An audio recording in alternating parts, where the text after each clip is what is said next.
ꯃꯁꯤꯒꯤ ꯚꯤꯗꯤꯑꯣ ꯑꯁꯤꯗꯤ ꯑꯦꯗꯤꯒ ꯔꯤꯌꯥꯟꯒꯒꯤ swimming class ꯇꯧꯈꯤꯕꯒꯤ ꯃꯃꯥꯡ ꯆꯍꯤ 2023ꯒꯤ ꯃꯦꯃꯣꯔꯤꯅꯤ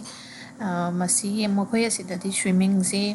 ꯑꯩꯈꯣꯏꯒꯤ ꯑꯉꯥꯡ ꯄꯣꯛꯄꯇ ꯉꯥꯏꯕ ꯊꯥ ꯑꯃꯗꯒꯤꯕꯨ ꯍꯧꯅꯔꯦ ꯍꯥꯏꯇꯥꯔꯦ ꯁ꯭ꯋꯤꯃꯤꯡ ꯑꯦꯛꯇꯤꯚꯤꯇꯤꯁꯤ ꯑꯗꯨꯅ ꯌꯥꯝ ꯚꯦꯔꯤ ꯏꯝꯄꯣꯔꯇꯦꯟ ꯑꯣꯏꯌꯦ ꯑꯗꯣ ꯑꯇꯣꯞꯄ ꯑꯦꯛꯇꯤꯚꯤꯇꯤꯁꯨ ꯑꯗꯨꯝ ꯌꯥꯝꯅ ꯏꯟꯇꯔꯦꯁꯇꯤꯡ ꯑꯣꯏꯅ ꯌꯥꯝ ꯇꯧꯅꯩꯌꯦ ꯁꯤꯗꯗꯤ ꯃꯈꯣꯏ ꯑꯁꯤꯗ ꯃꯐꯝꯁꯤꯗ हाइकिंगुम्बा कई मैम अमा लेबनिना अदगी विंटरसिसु सांगबनिनाको इंडोरगी एक्टिविटी हाइतारे असुंबसि याम तवे अदुना इंडोर एंड आउटडोर लाई स्विमिंग क्लास से अदो कोइदि इंगबनिना कइनोसे तवरे अइना इंडोरगी अमा खल्ले अदुगा चलहल्ले अदो रियानसी अहांबा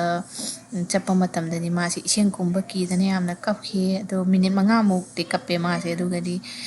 मा क्लास 10 मुक तवे फर्स्ट सेक्शन दा अदो मिनिट अहांबे क्लास मिनिट 5 मुक कप्पगा मा अदम फुल्ली एंजॉय तवे अदुना अहांबे क्लास सिदि हाइता अखोई पेरेंट्स सिंगसि अꯉꯥꯡꯁꯤꯡꯁꯤ ꯂꯣꯏꯅ ꯀꯞꯅꯕꯅꯤꯅꯀꯣ ꯑꯣꯗ ꯇꯤꯆꯔ ꯑꯃ ꯑꯅꯤ ꯈꯅ ꯁꯦꯟꯅꯕ ꯉꯝꯗꯕꯅꯤꯅ ꯃꯃꯥ ꯃꯄꯥꯁꯤꯡꯁꯤꯒ ꯑꯦꯟꯖꯣꯏ ꯇꯧꯍꯟꯕ ꯍꯥꯏꯇꯥꯔꯦ ꯏꯁꯤꯡ ꯃꯅꯨꯡꯁꯤꯗ ꯑꯗꯨꯒ ꯅꯦꯛꯁꯀꯤ ꯀ꯭ꯂꯥꯁꯇꯩꯗꯤ ꯑꯩꯈꯣꯏ ꯍꯧꯖꯤꯛ ꯏꯁꯤꯡ ꯀꯨꯝꯗ꯭ꯔꯦ ꯔꯤꯌꯥꯟꯁꯤ ꯃꯁꯥ ꯃꯇꯣꯝꯇ ꯑꯗꯨꯝ ꯁ꯭ꯋꯤꯃꯤꯡ ꯑꯦꯟꯖꯣꯏ ꯇꯧꯔꯦ ꯃꯁꯥꯅ ꯃꯇꯣꯝꯇ ꯑꯗꯨꯃꯥꯏꯅ ꯇꯧꯋꯦ ꯑꯗꯣ ꯁꯤ ꯃꯈꯣꯏꯒꯤ ꯃꯦꯃꯣꯔꯤ ꯑꯣꯏꯅꯕꯒꯤ ꯁꯨꯝ ꯚꯤꯗꯤꯑꯣꯁꯤ ꯂꯩꯔꯝꯃꯦ ꯃꯃꯥꯡ ꯆꯍꯤꯒꯤꯅꯦ ꯑꯩꯅ ꯑꯗꯨꯝ upload tawgena semjabane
Rian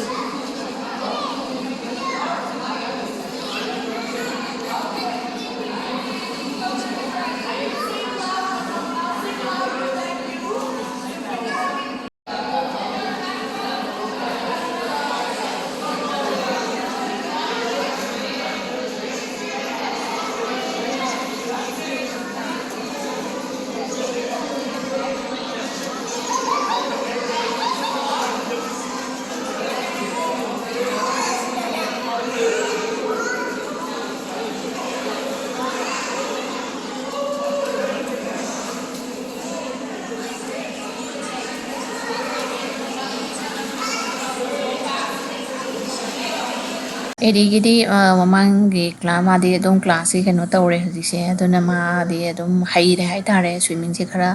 अदुना मादी मासो हैरबनिना हजि खरा हैरबनिना मासे तौनिंद्रे हाय अदुना मकोय सिदि स्विमिंग गुम्बा अदगी इंडोर एक्टिविटी मखल मखल दैग्रे बास्केटबॉल सॉकर अदगी याम लैग्रे को एक्टिविटी से अदगी समर प्रोग्राम कई मैम लैग्रे समर सिदा तौबा याबा कई कइनो हाबसे मकोयगी कम्युनिटी सेंटर खुदिंगे हाइतारे नोइनो अपन दावे से अदुम मकोयसो अङांसिंजे तौफम लैतबनिना अदुम खरा खरा थाबीबा हाइतारे अखोय युम मनुंगदा अदुम लैसिनदोय सरकपोदी एक्टिविटी से खरा तौहनबना फैयेना अदुम खरा खरा थाबीबनी